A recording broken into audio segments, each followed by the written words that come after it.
আসসালামু আলাইকুম, কেমন আছেন সবাই? আশা করি ভালো আছেন। আলহামদুলিল্লাহ আমরাও অনেক ভালো আছি। আরও একটি নতুন ব্লগ নিয়ে চলে এলাম। ব্লগটি না টেনে সম্পূর্ণ দেখতে থাকেন, আশা করি ভালো লাগবে। তো এই তো দুপুরে রান্না বান্না করতে চলে এলাম। তো আজকে কি রান্না করব সেই রেসিপিগুলোই শেয়ার করব আপনাদের সাথে। তো দেখতেই পাচ্ছেন এখানে আমি একদম সব কিছু গুছিয়ে নিয়েছি। আর আমি তো সবসময় গুছিয়ে রান্না করতে পছন্দ করি।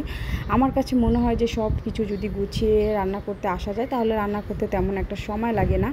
তো যাই হোক, আজকে আমি রান্না করব করলা ভাজি, আর সাথে হচ্ছে গিয়ে মুরগির মাংস দিয়ে, মুরগির হাড়ের মাংস বলা যায়, মাংস না, মুরগির হাড় গোড়গুলো দিয়ে হচ্ছে আমি লাউ দিয়ে রান্না করব। আর যেটা আমি সব সময় করে থাকি, আমি যখনই মুরগি মানে আনি না কেন, মুরগির হাড়ের মাংসগুলো তারপরে পা সব কিছু আমি আলাদা করে রেখে দেই, কলিজা গিলা এগুলো দিয়ে হচ্ছে গিয়ে আমি লাউ দিয়ে রান্না করি। আর এই রান্নাটা আমার ভীষণ পছন্দ, আমি সব সময় করে থাকি। যারা হয়তো আমার ভিডিও দেখেন হয়তো তারা খেয়াল করে দেখেন। তো যাই হোক, তারপর হচ্ছে গিয়ে আমি রান্নাটা বসাই দিতেছি। তো প্রথমে আমি করলাটা ভাজি করে নেব।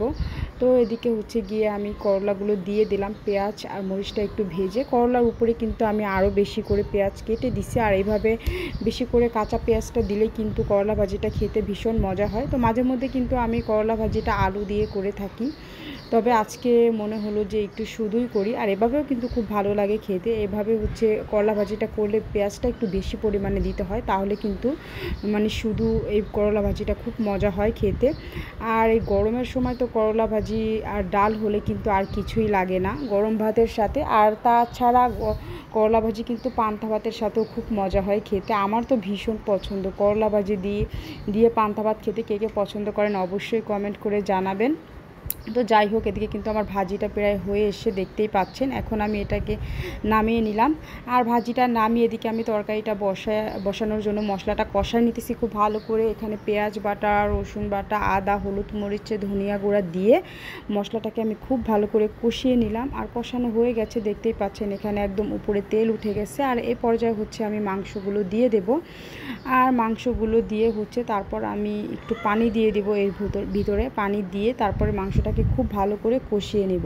আর লাউ দিয়ে এভাবে মুরগির মাংস দিয়ে রান্না করে গিয়ে, মানে আমি কিন্তু হাড়ের মাংস দিয়ে রান্না করতেছি, অনেকে মুরগির মাংস দিয়েও কিন্তু চাইলে আপনারা রান্না করতে পারবেন। আর এটা কিন্তু খুব ভালো লাগে খেতে। আমি তো মাঝে মধ্যে মাংস দিয়ে রান্না করি।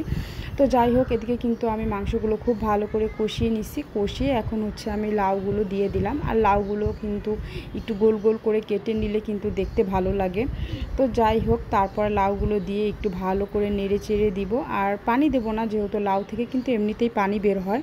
এখন খুব ভালো করে লাউটাকে আমি কষিয়ে নেব। তো যাই হোক, এদিকে কিন্তু আমার লাউগুলো কষানো হয়ে গেছে দেখতেই পাচ্ছেন। মাংসের সাথে আমি লাউগুলো কষিয়ে নিলাম। আর এখন হচ্ছে আমি এর ভিতরে পরিমাণ মতো পানি দিয়ে দেব। তো লাউটা আমার কষানো শেষ, এখন এর ভিতরে একটু পানি দিয়ে দেব।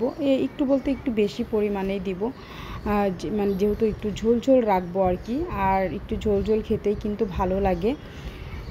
তো গরমের জন্য কিন্তু লাউয়ের তরকারিটা খুবই ভালো, শরীর স্বাস্থ্য খুবই ভালো রাখে। লাউয়ের তরকারি বলেন, পেঁপের তরকারি বলেন, আর এগুলো হচ্ছে গরমের সময় আমার থাকেই এক কথায়। না হয় দেখা যায় যে শরীর অসুস্থ হয়ে যায় এই তরকারিগুলো না খেলে। তো যাই হোক, এদিকে কিন্তু আমার তরকারিটা প্রায় হয়ে গেছে দেখতেই পাচ্ছেন। আর এখন হচ্ছে গিয়ে আমি এর ভিতরে ভাজা গরম মশলার গুঁড়া আর ভাজা জিরার গুঁড়া হচ্ছে গুঁড়ি করে নিছিলাম, তো ওগুলো হচ্ছে দিয়ে দিলাম। আর আমি তো সব সময় যে কোনো মাংস রান্নার ক্ষেত্রে হচ্ছে সব সময় ভাজা জিরার গুঁড়া, ভাজা গরম মশলার গুঁড়া ইউজ করি। আমি কখনোই আস্তা গরম মশলা খাই না। তো হয়ে গেছে আমার রান্না, দেখতেই পাচ্ছেন নামিয়ে নিলাম। কত সুন্দর কালার হয়েছে। আর আজকে দুটোটা রান্নাই কিন্তু আমার ভীষণ ভীষণ পছন্দের। তো আমার মনে হচ্ছে যে কখন খাবো আর কখন খাবো এরকম মনে হচ্ছে। তো যাই হোক, আজকের ভিডিওটা এই পর্যন্তই। কেমন লেগেছে আপনাদের কাছে আমার রেসিপিগুলো অবশ্যই কিন্তু কমেন্ট করে জানাবেন। ভালো লাগলে লাইক কমেন্ট শেয়ার করে দেবেন। আজকে এই পর্যন্তই। আসসালামু আলাইকুম।